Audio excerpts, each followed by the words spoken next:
so I made sure I was good with those. Now, as the year, so now you done, you graduated college. What are you thinking is your next step? So my next step is I ended up signing with an agent because it's like, you know, you at that. Are you still unhealthy? Or I'm still unhealthy, mind you. A lot of people don't even really know what was really wrong with me that year. You know what I'm saying? Like I said, for me it was a disappointing year because of the high hopes. But ended up signing with an agent, and I didn't tell like no one about like they didn't know about like the injury I had, you know. But the person I did lock in with, I ended up putting him on because I knew I was preparing for surgery literally right after when I got back home. So now I started to realize like I'm on my own now, and it's like, yo, I'm about to get surgery. You know, I'm not going to be able to play overseas ball at the start of the season because I got to recover. I'm going to have to wait. So that was like another thing. I want to be on court, like, you know, and it's a mental battle with injuries. You know, you getting surgery. That was my first experience. So that mental battle was serious. Like you heard John Wall speaking about the mental battles that he went through with his.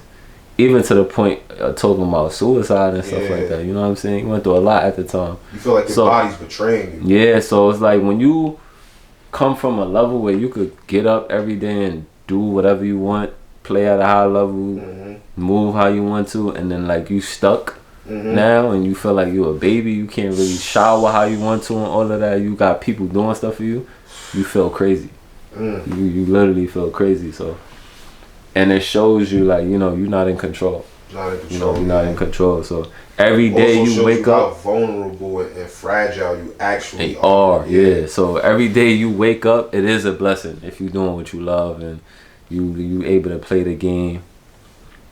It is a blessing. So that was another reality check that, you know, I was grateful for too, because my mom was always working in those situations. Like I embraced it, and I always just looking, like, taking what I needed out of those situations. You know what I'm saying? So adversity only make you stronger. You know. Got you. So during your rookie year, pro, I mean, you end up signing with Horsens out of Denmark, the Horsens Club out of Denmark. I know you only played 6 games that season. Was that because of the injury? Like you were? Yeah. So pretty much, I came in mid-season. I signed in like January. I'm coming off my surgery in July. Mind you, it's different now. So to give you a breakdown of that, it's like I said, it's different. So now you in college, you take a lot of stuff for granted, and it's dudes that be complaining in good situations too. You know what I'm saying? You got trainers, you got all this equipment, you got all of these things, you got them on top of you. Make sure you come to treatment. Better stuff than you got across water. Exactly. Yeah. So seeing that, like going across the waters of like, yo, can I get some ice? Like I need some ice. You know what I'm saying? My knees is sore. It's different. You know, yo.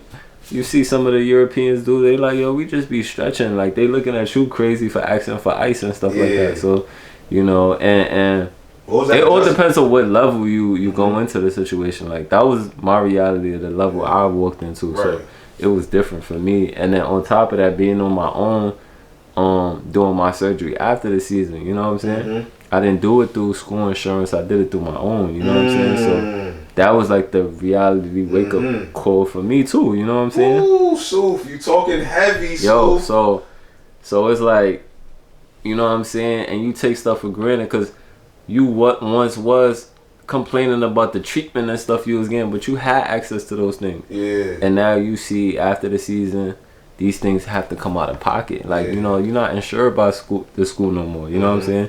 You go overseas, you in the trenches by yourself. You know? A lot of things is on your own. You see dudes that get hurt, they come back. They gotta come back. Coming out of pocket. They're paying for these trainers to get them right. Therapy, all of that. You want high level ones too. You don't want the cheap stuff. You don't want the cheap stuff because it's like, rely on your insurance, bro. Your body will never be back. They gonna have you getting treatment once a week, and you're not recovering. They trying for to 2 years. They trying to heal you to go walk around, just walk around. Walk around. Nah, you an athlete. Your body is different. Yeah. You need at least 4 to 5 therapy sessions a week. Yeah. And you need like 2 to 3 a day. 2 to 3 a day. Yeah. Just staying consistent on that. And you see the level of how dudes in the league are recovering compared to average people. Their bodies is different. Nah, so, you ain't lying. You ain't lying at all. So what was it like out there with Horsens your first year? I mean, it was only 6 games. What was the city that you lived in like? Yeah, Horsens was cool. It was my first, like? Yeah, it was cool. You know, it's one of the safest places in the world. So, people was like good people. I didn't really have complaints. You know, it's too many complaints being out there. It was get paid on time. Everything major. Was that's major. You know, some people don't. Major. That's a big thing out there. You know, they were good.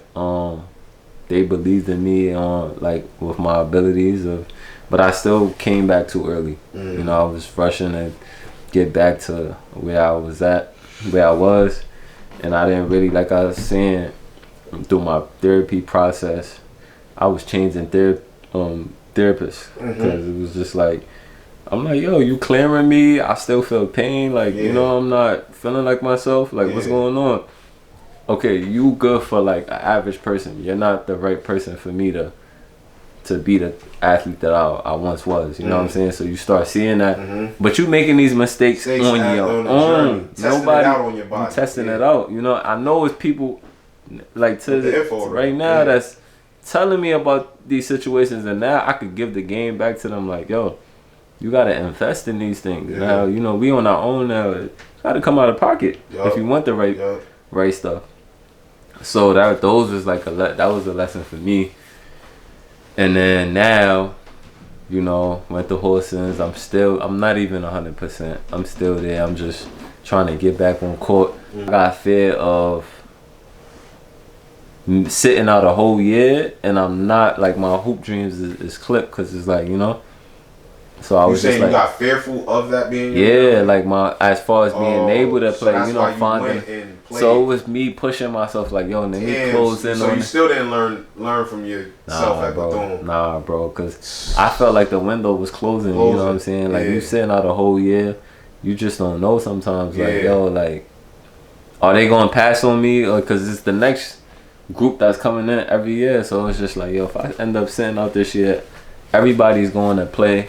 I'm still at the crib, like, you know, I might have to just take a chance. That anxiety is real. That anxiety is real. So I ended up going.